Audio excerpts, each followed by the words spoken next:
Protests. They go back to very early days. It is a peaceful version of a riot that is shown over and over again to have a much more beneficial long-term good for all.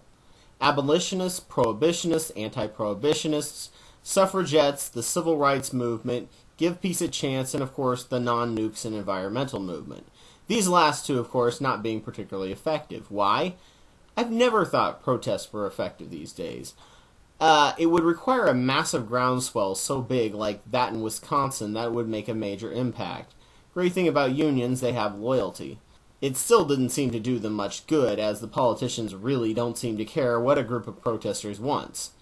The problem of a protest is not to sway politicians. It never has. The purpose is to sway and educate the people and change their minds. However, the effectiveness of protests over the years have dwindled for both malicious and non-malicious reasons. The major reason is that cities have expanded. Traffic has spread out. Back in the day, when people protested at the courthouse, it was the central hub of the city where everyone passed by. Now you can get a high number of traffic seeing you usually, but not enough to reach out to a large enough audience. Most of them get their news from TV. Don't rely on the media to accurately report your protest either. They will either ignore it entirely or misreport it. Hell, the AstroTurf branches of the Tea Party protests were reported as being in the thousands by Fox News when there are about 100. Toxic Sludge is Good for You is a book that highlights the PR campaign done by big companies, especially in terms of AstroTurf, convincing dupes of their sincerity and convincing them to protest against their own self-interest using logical-sounding arguments and backed by big money. This sort of thing happened in the Arab Spring as well, where the dictator in power is using fear or bribes to get people out to counter-protest.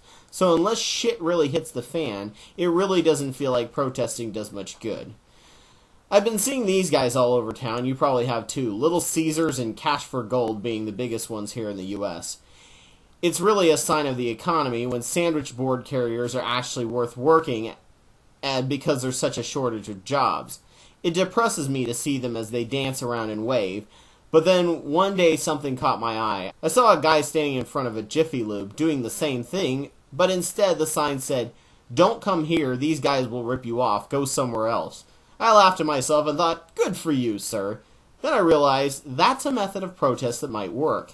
Instead of everyone clustered together to show unity, have them spread out all over town. If panhandlers all cluster together, you probably wouldn't notice them if you didn't happen to go to that area of town, and they wouldn't have hardly any money. Thanks to what's happening in the UK, flash mobs have been given a bad name because they can lead to riots, with that many people packed together, many times with different temperaments. Sandwich board style protesting seems like a viable alternative. If they see a lot of different people protesting over town instead of one large group of people, they may happen to pass by. The message is easier to digest. Psychology says it takes 3 people telling you the same thing or one person telling you something 3 times on different occasions before you start to process it and begin to believe it. So here's the idea. Always go in groups of 2 or 3 and stand on strips or corners wearing bright colored clothes unless the cops tell you to move, and draw up posters educating people on the facts. Don't make them too long, but don't make them too short and simplistic either. Of course, sadly, if it's effective, other groups will pick up the idea and go with it, but it will increase effectiveness and political activity. So instead of just theorizing it, I realized I had to do something about it instead of just telling you all about it. So here's my Labor Day gift to you. Hey guys, this is Arky Fantasies and our friend Ryan. Exactly. We have to make one up. Alright, there we go. Make sure we can actually see what is being said. Yes. Alright. And then go ahead and hold this one so we can see. Assuming it doesn't fly around this side. Alright, and do these guys together. Alright. That's the sign I was holding, that she's holding this one. Yep. And then swap those, turn those signs around again.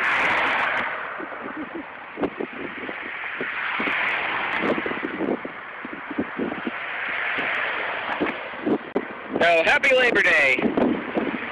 Say it. I do, yes. Yeah, I think so. There we go. And goodbye.